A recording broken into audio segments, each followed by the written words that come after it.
Yo, my guys, what I'm seeing here, this is not good. Look, John Fetterman, he's a complicated guy, but the way the Democrat Party is targeting and purging the moderates right now, this can't end well, guys. What's going on with the Democrat Party?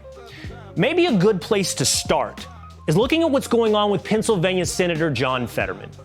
Here's a little bit of a refresher. His journey to Washington was almost sidelined, as you remember, by a stroke back in 2022. That left him needing to rely on caption technology during interviews. In small talk before the interview, without captioning, it wasn't clear he was understanding our conversation. I'll hear someone speaking, but sometimes I'll be able to be precise on what exactly that they're saying. I use captioning. His campaign required that he be allowed to use a transcription program on his computer during our interview. Then there was the debate against his Republican opponent, Dr. Oz, where he was clearly struggling. You're running for a seat that could decide the balance of power in Washington. What qualifies you to be a U.S. Senator? You have 60 seconds. Hi, good night, everybody. Hi, hello, good night, welcome, goodbye. You know, I have to admit at the time, I thought it was ridiculous that he was running for senator. But that didn't stop him. No, not his struggles. He ascended to the Pennsylvania Senate seat that he now holds. He won that election in November of 2022. After that, though, we started to see a different side of Fetterman.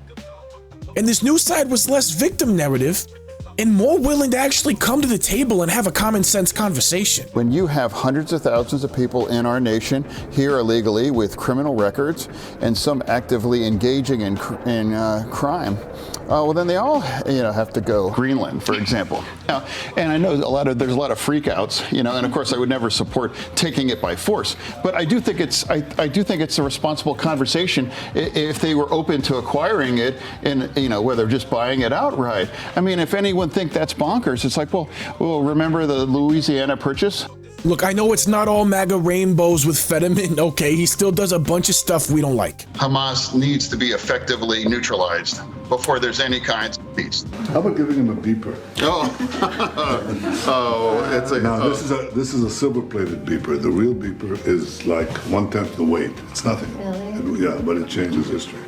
When that story broke, yeah, and I was like, oh, I love it, and now it's like, thank you for this. Yeah, no, all right, no, thank you. Thank you. I mean, that's such a morbid gift, man, considering how those pages were used. September 17th, 2024, Lebanon. Across the country, pagers buzz simultaneously. The ringtone is unique, one not found in the standard selection of tones. It's a sound reserved for one thing only. Hezbollah leaders scattered throughout Lebanon and Syria pull out their devices. The LCD screen displays a simple yet ominous message. You have received an encrypted message. Press to decrypt. Seconds later, the most successful intelligence operation of the modern era is set into motion. So yeah, I'm sure none of us are really huge fans of Mr. Fetterman here, but the point is, he's one of the few moderates that can actually come sit at the table and have a policy discussion without screaming fascist and losing their mind. And I think that's exactly why these Democrats are starting to hate the guy.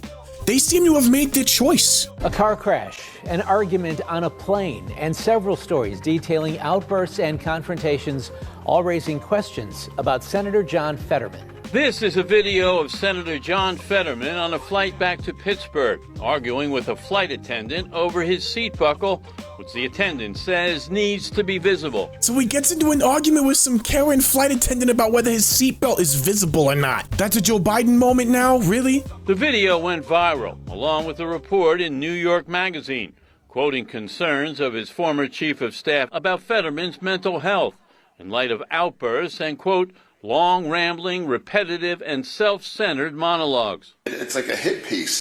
Earlier this week, Fetterman dismissed statements. My doctors are like, John is great, and I am on all of the plan that it's always been, and it's incredibly invasive. But I spoke with another former staffer who backed up concerns. So they're saying he has an attitude problem? Like what, every other politician out there? And then backed by a former staffer? You mean someone who doesn't even work there anymore? Anyone the Democrats don't like all of a sudden just starts facing mental health issues anytime they feel the need to replace them. But hey, at least Kamala Harris came out in support of him. I will tell you that he is in front of, often, everyone in the room in terms of thinking about how we can resolve issues. Let me ask you in a more complicated way.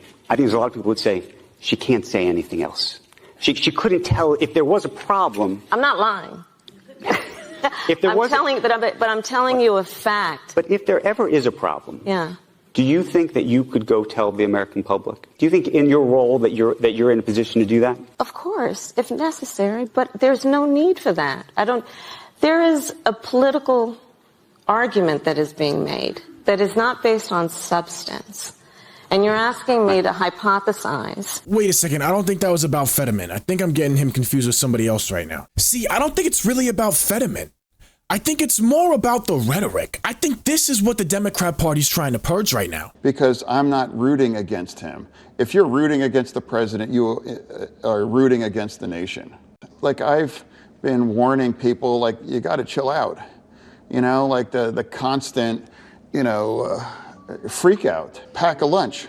It's not helpful. That's the rhetoric they're trying to get rid of. I mean, dude even came out at one point and said he agreed with at least some of the J6 pardons. In a parallel universe somewhere, the Democrats are taking cues and are about to give us a real run for our money in 2026, but that's not the universe I think we're living in, guys.